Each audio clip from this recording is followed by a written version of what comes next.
want to start by asking you about Cliff Curtis and what it was like working with him as a scene partner, because I feel like we need more of him in this industry. He is crushing it, but the more we talk about him, the better. Cliff is just wonderful. I mean, I think he and I both wanted to play these parts because of these characters' commitments to family. He's very much a family man, and that sense of community and his Maori heritage was something that he really, I felt, both consciously and subconsciously was able to bring into this role. Tonowari is such a powerful figure, and I feel that Cliff brings that as an actor. And he's very warm and very inclusive and kind. And yeah, we just really worked together and had a great time. It was a fantastic experience. It does not surprise me to hear that. I don't know how much backstory work you two did, but I was wondering if you ever figured out any experiences they might have had in terms of why Ronal is a little more hesitant than he is to welcome Jake, Neytiri, and their family into the clan.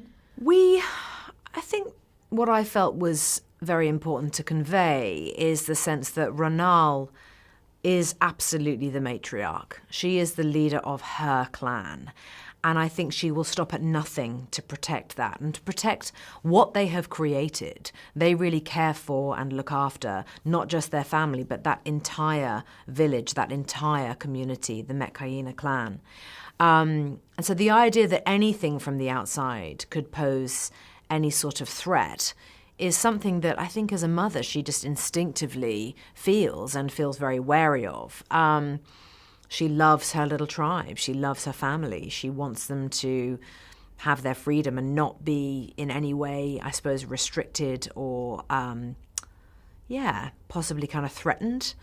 So, yeah, it was important to me to really play that side of her. You feel it, very much so. I did want to ask about the underwater performance capture of it all, and I was curious, is there anything about acting for the camera in that kind of environment that you found, I don't know, highlighting something else in your craft that you're now able to take into your live action work, or is it completely separate?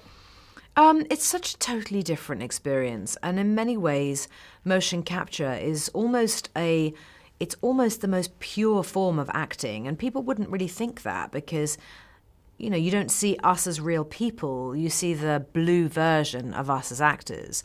But in order to capture that, you have cameras watching you from every angle. You also have a helmet and a helmet cam that is capturing every single muscle and movement in your face.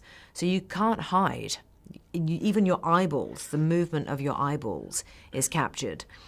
And so in terms of performance, you really have to deliver because you want that camera to see every single thing that you're doing because you want as much of your facial muscles to be repeated in your Na'vi version of yourself. So it's quite an intense, demanding experience, but I absolutely loved it. I'll end with a silly one because I've heard a little bit about a swear jar. Were you someone who added to the swear jar often? And if so, what is the word that got you in the most trouble? Well, it's a word that begins with F. And yes, I was the one who got in the most trouble. Trinity would be regularly, Kate! That's $5! Yeah, I got in a lot of trouble most days and was very out of pocket because of the swear jar. Okay. Fair enough. I hear they did some good things with the money, so it was well worth every F word you gave them. There you go. Perfect.